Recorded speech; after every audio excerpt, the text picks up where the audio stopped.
On va parler d'argent ensemble. Ah si, on va parler le dimanche. J'ai hâte, on peut en parler. Il y a écrit Daberna beozne Aham, veishalu ish me'etreu, veisha me'etreuta, kele kesef pour les aves. Donc Hachem, il demande à Moshe Rabbeinu de parler aux oreilles du peuple et de demander un homme à son ami, ou en tout cas aux Égyptiens, une femme à une Égyptienne, les ustensiles, en tout cas l'argent et l'or.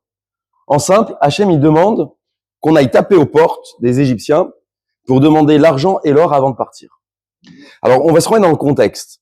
On est un peuple détesté, on est haï par toute l'Égypte. L'Égypte, elle est à la 9e plaie, elle est pas bien du tout. Elle est en détresse.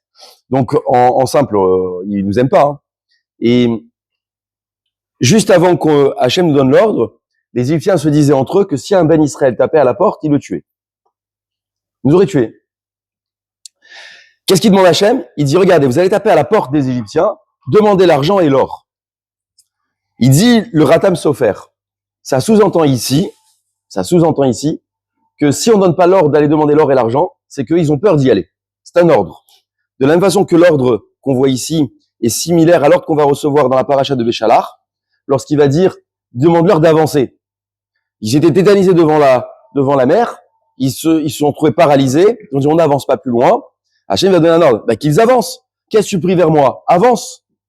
Sous-entendu, pour que la mer elle s'ouvre, il faut faire ton effort personnel. Ici, on parle d'argent et d'or. Hachem demande à Moshe Rabbeinu, dit aux enfants d'Israël qu'ils aillent taper aux portes. D'abord, il faut avoir un courage exceptionnel pour aller taper aux portes de quelqu'un qui nous déteste. Tu sais qui te déteste. Tu as le voisin sur le palier, tu as besoin de sel, tu sais qui te déteste. Tu vas pas, quoi. Tu vas pas. Pour la petite histoire, dans notre jeunesse, avec mon frère, on habitait donc l'immeuble de nos parents, enfin dans la maison de nos parents, et sur le palier, il y avait aussi 2 autres enfants. Et souvent, on se rendait des services, pas entre enfants, mais entre parents.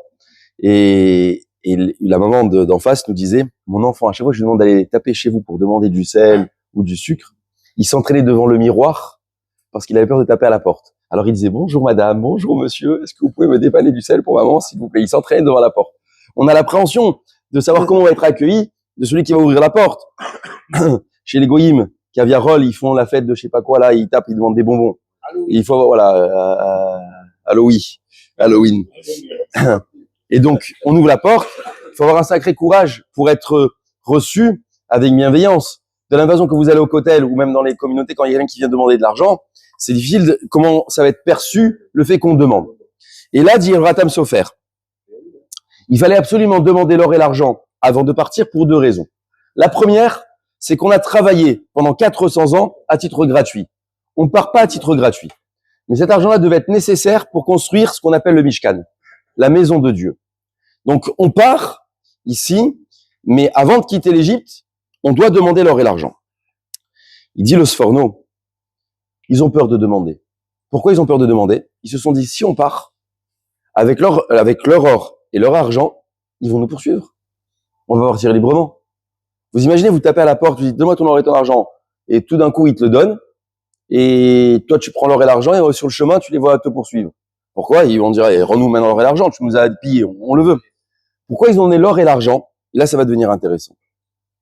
Vous savez, il y a un principe pour les intimes. Quand on dit à des enfants ou à des adultes, lui, il est Renin. Vous connaissez cette expression? Renin. Renin, ça veut dire reine.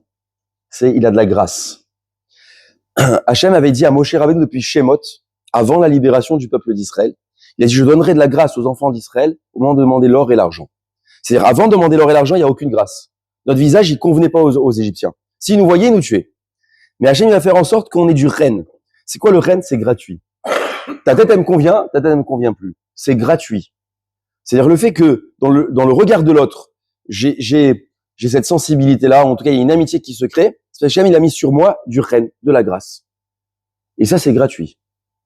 Pareil pour tout. Esther, elle va trouver du reine aux yeux de Ahasuerus.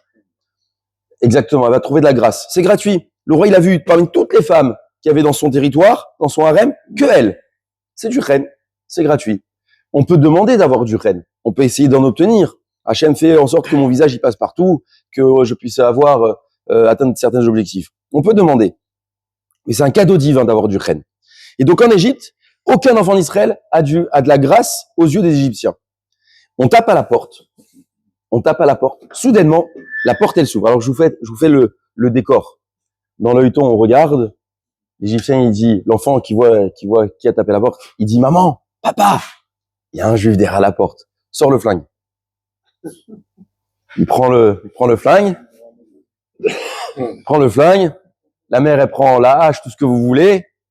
On ouvre la porte. Oh, je t'attendais. Soudainement, tout ce qu'on avait comme aspiration de vouloir porter atteinte aux enfants d'Israël, ça tombe à l'eau dès qu'on a ouvert la porte. Pourquoi? La Gemara va dire chen. On a eu du chen, de la grâce. Et donc, il existe ici deux façons. Il dit le Ratab Sofer d'obtenir de l'argent. Il y a de l'argent qu'on désire et qu'en permanence on est à la recherche de cet argent-là. Il y a un argent qu'on désire pas, mais qu'on nous impose à avoir. C'est ce qui se passe ici. Ici, les enfants d'Israël, ils ont dit, on veut pas taper à la porte. On veut pas de cet argent-là. On n'en veut pas. Pourtant, tout le monde désire de l'argent. Tout le monde désire de l'or. Mais s'ils avaient pas fait ça, le Mishkan, ils l'auraient jamais fait. Exactement. Donc, ça veut dire qu'il y en a un qui est l'Echem Shamaïm. Il y a de l'or et de l'argent qu'on a besoin, qui est nécessaire pour servir le ciel. Et il y a un argent qui vient à titre de mauvaise chose, par envie. D'ailleurs, je vais bien distinguer deux pôles entre l'argent. Il y a eu deux argents qui ont été récoltés. On s'est enrichi quand on est sorti d'Égypte. On s'est enrichi. D'ailleurs, il y a quelques années, ça fait des décennies, l'Égypte, elle a voulu porter plainte contre Israël. Elle leur dit, lorsque vous êtes partis d'Égypte, vous nous avez pillés, vous devez nous rembourser. Alors, il y en a, ils ont dit, on va faire le calcul. Il y avait 3 millions de Juifs en Égypte qui ont travaillé 400 ans à raison de telle heure à telle heure. Si on fait le calcul, vous nous devez encore un peu d'argent. Ils ont laissé tomber, ils ont pas demandé le remboursement. Mais encore une fois, il y a deux styles d'argent qu'on gagne. Il y a un argent qui est venu contre notre gré, c'est-à-dire on le voulait pas parce qu'on avait peur de le recevoir, de peur de se faire tuer. Alors jamais dit, non, allez-y, prenez-le. Ça, c'est un argent qu'on appelle l'Echem Shamayim. C'est pour faire une bonne action derrière.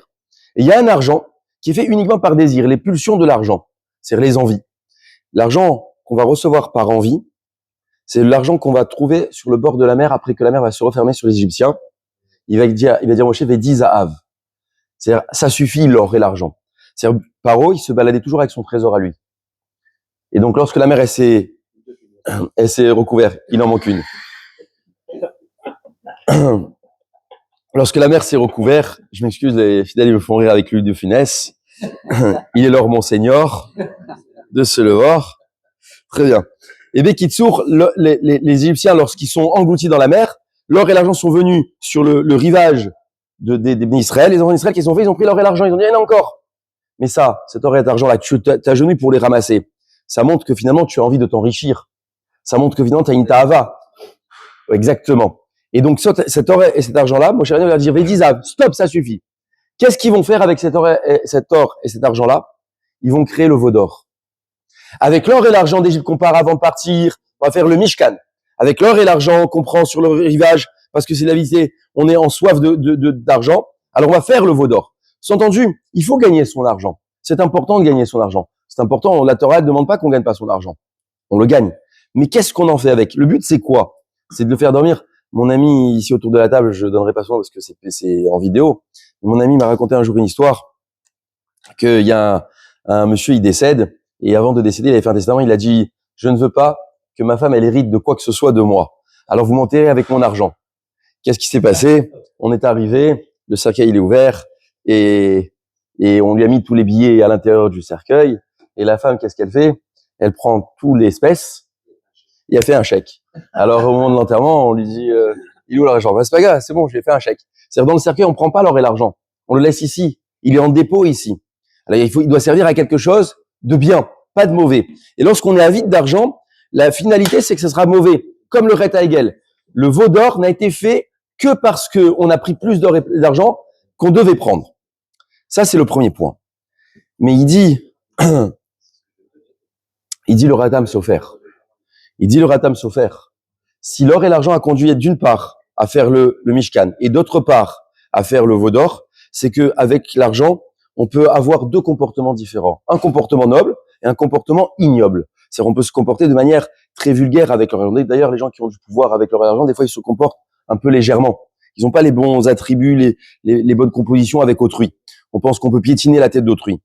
Et donc, il dit le Ratam Sofer, goûter à l'argent, c'est dangereux. Ça s'éduque.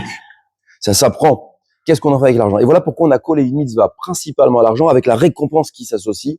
C'est ce qui s'appelle le maaser. Il y a écrit tout celui qui donne, eh bien, il s'enrichit. Pourquoi la Torah a mis une mitzvah particulière ici, à cet endroit-là dans maaser, dans tzedaka, c'est-à-dire donner à autrui? Parce qu'elle veut faire prendre conscience à l'individu que l'objectif de l'argent, c'est pas de le recevoir, c'est d'avoir la capacité de savoir le redistribuer. Je suis ici comme une banque à qui on a confié quelque chose et comment je le redistribue. Comme un papa qui a reçu un bien et comment il va le redistribuer à ses enfants. Eh bien, c'est pour ça qu'Hachem il a créé, comme dit le Rav Dessler, le riche. Le riche, c'est pouvoir donner aux pauvres. Ça, c'est le point numéro 1. Le point numéro 2, c'est qu'il existe un chazal, une mara exceptionnelle, incroyable. Et on pourrait rester des heures sur cette mara-là. Il y a une histoire aussi avec Rav Moshe Feinstein et Rockefeller, parce que Rockefeller était milliardaire. La Gemara nous dit, En adam yotse mina olam veratzi ta'avato beyado. Un homme, il quitte pas ce monde, il ne sort pas de ce monde, il ne quitte pas ce monde avec la moitié de ses envies dans sa main. Sous-entendu, on a toujours des envies. En permanence, tu as 1 million, j'en veux 2. Tu en as 2, j'en veux 4. Tu as un bateau, je veux 2. Tu as un jet, j'en veux 2. Et à chaque fois, tu aimes la Davarsov. Ça ne s'arrête jamais. Alors c'est bien d'avoir de l'ambition, mais l'objectif c'est lequel? Et il dit, vu que l'argent c'est dangereux, le Ratam Sofer, il dit, vu que l'argent c'est dangereux, alors c'est pour cela, il dit, le maître, qu'on doit apprendre à nos enfants à savoir comment gérer l'argent. Voilà pourquoi dans les écoles juives, dans toutes les écoles sur la surface de la terre, la misa qu'ils font le matin, c'est on leur demande de venir avec une pièce et de mettre dans la tzedaka. Il écrit le Rambam. Pourquoi on apprend à donner? Pourquoi on apprend? C'est du chinour, c'est l'éducation. Pourquoi on apprend à mettre une pièce dans la tzedaka? Il dit le Rambam, il dit l'homme il vient dans ce monde à vouloir tout prendre. C'est la ta'ava, c'est des envies. J'ai des désirs, j'ai des pulsions. Mais on doit contrebalancer cette pulsion qui est naturelle dans la vie, je veux prendre, en disant je suis capable de donner. Et c'est là où maintenant la mise à tzedaka va prendre son élan. Pourquoi tu donnes tous les jours? Parce que tous les jours tu vas apprendre à pouvoir donner. C'est important cet exercice-là. Tous les jours tu mets dans la tzedaka, tous les jours tu mets dans la tzedaka. Bien sûr c'est qu'une pièce. Tous les fins de mois je donne 10% de ce que je gagne. Effectivement c'est un investissement. C'est un investissement à long terme. Parce que 10% c'est pas, je pense que je perds de l'argent. Au contraire je m'enrichis. Et je fais une parenthèse brève que j'ai dit au cours cette semaine dans Olami. J'ai dit que la vraie mitzvah du maaser, c'est pas 10%. La vraie mitzvah du maaser, c'est chomesh. 20%. Si maintenant, 20%. Si tu donnes 20%, tu as fait la bonne mitzvah. Et j'ai raconté cette histoire pendant... Non. Elle distribue tout d'abord aux gens qui sont vraiment dans le besoin. C'est-à-dire qui n'ont pas de quoi vivre au moins pendant 2 jours. Et ensuite, elle se donne aux gens qui étudient la Torah, on l'a ramené tout à l'heure dans la Lacha. C'est important de participer à cela. Et à ceux qui étudient la Torah, mais qui n'ont pas de quoi manger. Parfait. On a le droit. On a le droit. Effectivement, on a le droit. Et donc, il dit, ça rentre dans le maaser. On peut aider nos enfants. Notre famille aussi. Si mon père, ma mère, ils ont besoin, les collages, si on peut déduire, et ainsi de suite. Et dernier point, s'il vous plaît, dernier point, parce que c'est important. Je disais il y a quelques années, tout homme qui ne connaît pas n'est pas sanctionné. C'est comme ça que la Torah, elle évalue les choses. Tout celui qui ignore la loi, alors ne peut pas être sanctionné. Mais nul n'est censé ignorer la loi. Donc maintenant, j'ai une loi qui s'appelle le maaser. Et voilà qu'il y a quelques années, enfin il y a de nombreuses années, il y a environ 23 ans en arrière, ma femme, elle a eu la bonne idée d'aller à un cours de Torah. Et donc on était mariés depuis peu. Elle va à ce cours de Torah-là, et le cours du Torah du Rav, c'était le maaser. Donc maintenant, ça faisait presque 1 an qu'on était mariés, et elle rentre du cours, elle me dit, il faut qu'on parle. Je suis d'accord, il faut qu'on parle. Et je la vois assise, en train d'avoir sorti tous les papiers, et noter. Je me dis, qu'est-ce que tu fais avec tous les relevés de compte, et tout ça, qu'est-ce que tu fais? Elle me dit, attends, je vais te dire, dans quelques minutes, je vais te dire. Mais accroche-toi. Ok, alors au bout de quelques minutes, je sais plus combien de temps exactement, elle me dit, voilà, j'ai fait le total, nous devons la somme de, et c'était tout le maaser qu'on n'avait pas donné depuis 1 an et demi ou 2 ans qu'on travaillait. Elle m'a dit, voilà, il faut payer le maaser. Je lui dis, c'est quoi le maaser? Je connaissais pas grand-chose il y a 24 ans en arrière. C'est quoi le maaser? Elle me dit, il faut donner 10% pour les gens moyens, mais nous, on va donner 20%. J'ai dit, pourquoi on va donner 20%? Sans entendu, les 10%, j'aimerais bien les garder pour moi. Donc, avide, encore une fois, je veux plus. Elle me dit, ah non, non, on va donner 20%. J'ai écouté le Rav. Tout celui qui donne, il s'enrichit, c'est la mise à de la Torah. Il faut donner parce que ça permet de faire du bien derrière. Et donc, ma femme, qu'est-ce qu'elle a fait? Elle a fait son total. Et j'ai dû faire un crédit pour payer le maaser. Voilà. Sur 3 ans. J'ai payé mon maaser intégralement, Baruch Hashem. On a fait des heureux. Et tout ça pour témoigner de dire qu'au moment où on l'a donné, dans l'année en cours, on a retrouvé beaucoup plus d'argent que ce qu'on avait donné. On a eu beaucoup de bienfaits à ce niveau-là pendant l'année. Et on s'est dit, bah, effectivement, ça marche. En fait, Akadosh Baruch Hu, qu'est-ce qu'il veut ici? Il veut qu'il y ait de l'argent qui soit contre notre gré. Ça veut dire quoi? T'as de l'argent qui vient à toi, tu l'as pas demandé, il est venu comme ça. C'est qu'Hachem, il attend une mission de toi et qu'il soit positive. Si maintenant, des fois, il y a de l'argent qui est inatteignable, mais Hachem te l'a fait, il te l'a apporté, ou en tout cas, il l'a mis sur un plateau d'argent, c'est qu'il attend de toi une obligation que tu fasses du bien avec. Alors maintenant, tout ce qui est avide, tout ce qui est par les pulsions ou les envies, on sait que la finalité, c'est que pour faire des choses dénigrantes ou dégradantes. Et je termine par un Kafar Haïm. Il dit le Kafar Haïm, dans la tefila, on peut demander tout ce qu'on veut. Et d'ailleurs, la bracha la plus longue, c'est Mevarer Hashanim. C'est la bracha sur la subsistance, l'argent. C'est la bracha la plus longue. D'ailleurs, hiver, les gens ils disent, oh là là, elle est longue la bracha. Elle est très longue, c'est Barer Halenu. Elle est longue celle-là. Mais pourtant, c'est la bracha la subsistance, l'hiver. L'été, elle est un peu plus courte. C'est intéressant, on fera pourquoi plus courte, plus longue. En fonction des versions, on fera un cours là-dessus. Mais ce qui ressort, il dit le Kafar Haïm, il dit les gens, ils sont là dans la tefila. Hachem, je t'en supplie, donne-moi la richesse, donne-moi la richesse, donne-moi la richesse, donne-moi la richesse. Hachem me pose une question. Avec la richesse que tu veux faire quoi? C'est quoi le but? Partir à Dubaï? Aller aux Maldives? Faire quoi avec l'argent? L'objectif, c'est quoi? Est-ce que c'est l'Echem Shamayim ou est-ce que c'est juste de la pulsion? Il dit le Kafar Haïm, toutes les tfilotes, elles sont écoutées, mais ne sont exaucées que les tfilotes qui ont un objectif de l'Echem Shamayim.